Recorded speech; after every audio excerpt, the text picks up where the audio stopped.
What? What's up, guys?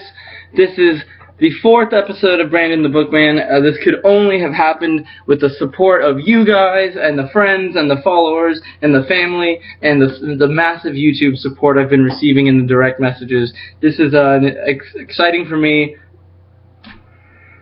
It may not look like it because I'm tired. I can't stop yawning, but this is a good episode. I've got some a personal message to say for the fans in response to a message earlier that only the supreme VIP secret fans were able to hear or read, actually.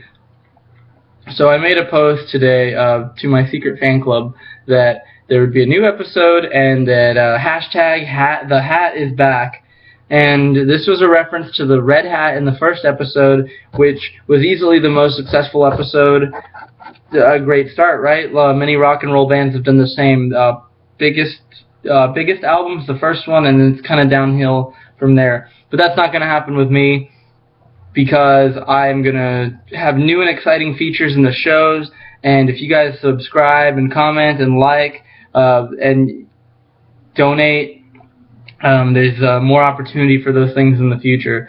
So I'd like to say the red hat is not on my head. That was the hat intended to be back because I thought my viewers liked it the most. That's obviously why there were the most views in that first video. But I couldn't find the hat. So I went to the store and bought a new hat. And Oscar the Grouch is a it's a hat, but I would like to say kudos to Sesame Street for making their merchandise more accessible. It was very easy to find. It was an affordable hat.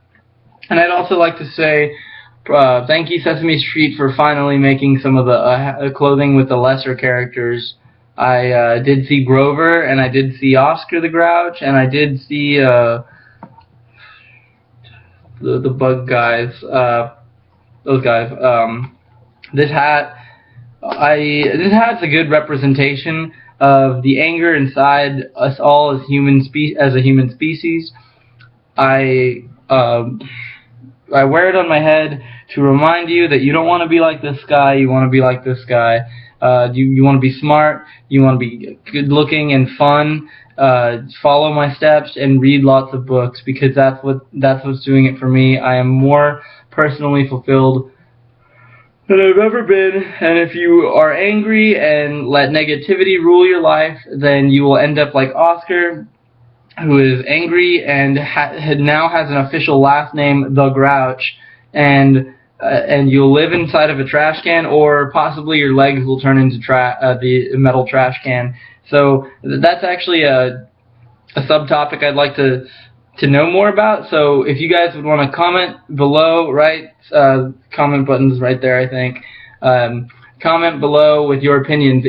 So a question: is Oscar the Grouch infused with the trash can, and those are his legs? Also, how does he walk? Versus is his home a trash can and he has regular legs?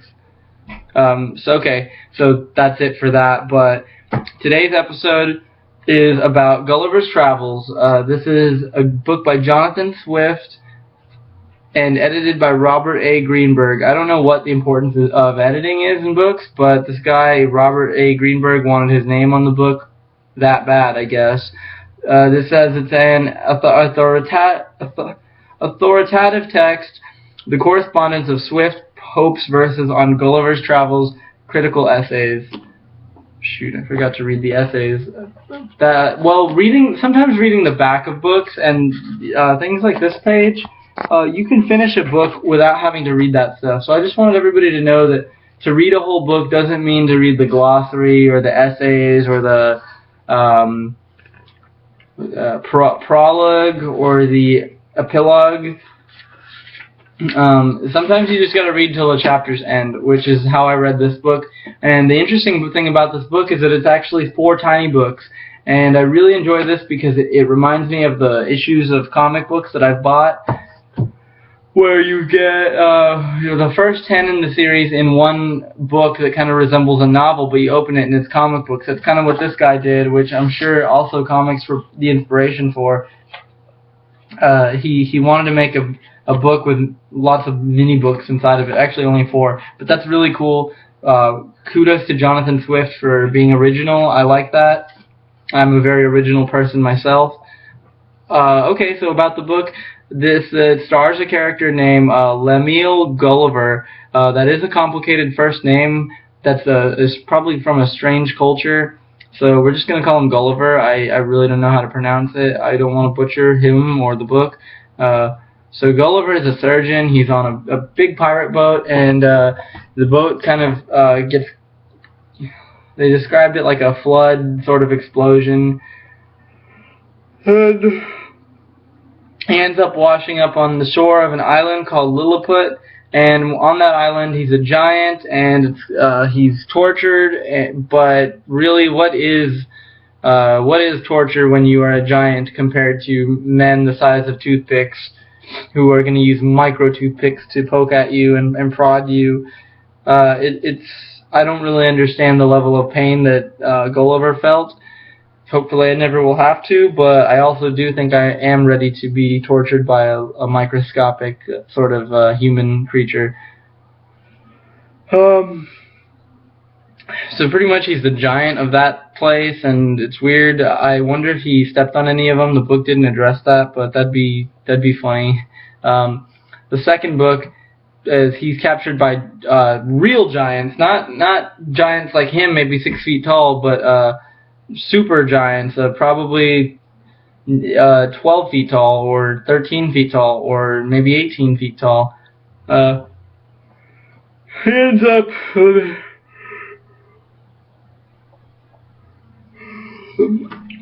ends up living with those giants, and they kind of worship him. They kind of say, hey, come live at the Royal Kingdom. It's really fun. It's cool. Like, we'll talk about things all day. And then they comment on his society, and they say, oh, everyone where you're from must be stupid, Gulliver, because you're kind of stupid. And that's the idea. So there are more books.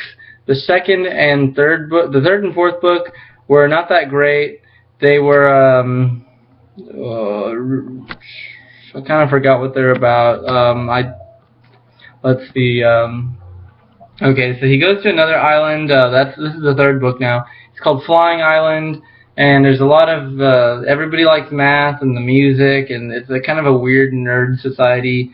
And eventually he goes to Amsterdam. I think we all know why. And then goes back home to England. That's cool, I guess. So the fourth book, he learns about these guys called Yahoos, which is funny because that's kind of like the web browser that I use. Yahoo is my favorite. I'm not a Google person. They are trying to take over this planet, and if you want news and updates about your life, use Yahoo. I don't know, the Yahoos are kind of boring, and they end up giving him kind of a regular life, and he's just like, at the end of the book, Gulliver is like, wow, I've been to so many places, I've traveled a lot, I have such an interesting life, this is great, I met a lot of different people, and yeah, overall, good book. This is not what's putting me to sleep, by the way. I'm just tired because I've been up all morning planning this episode. So, Gulliver's Travels, 10 out of 10. This is a great American classic, and you should definitely check it out. Subscribe below. Remember to share this video. You can embed it. The URL is an easy one to copy and paste. Just share it on whatever social media you prefer, and thank you for watching, guys.